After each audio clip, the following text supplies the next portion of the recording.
anden del af forestillingen har vi et andet, jeg kan godt kalde det form for benspænd, at det foregår faktisk i mørke, hele anden del.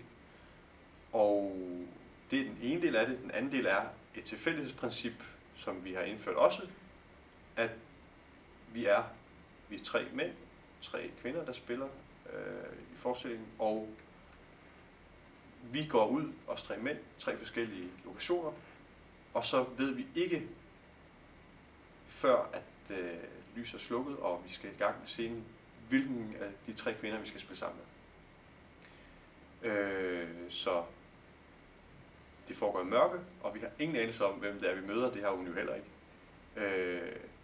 Og så har vi så en dialog, som skal foregå i mørke, og som vi skal sørge for, hvad skal man sige, få op at svinge rigtigt, selvom vi ikke ved, hvem det er sammen. Og det er da virkelig en udfordring. Altså. Jeg har aldrig nogensinde prøvet at lave noget i mørke, man er på en måde jo altid lidt bange for, man er også i taler lidt bange for mørket, fordi man tænker, at det er ikke forbudt, men det kan blive lidt kedeligt eller lidt mærkeligt, hvis det er for mørkt i lang tid ad gang. Til gengæld, hvis man så gør det konsekvent, som vi gør det, så tror jeg virkelig, at det kan noget.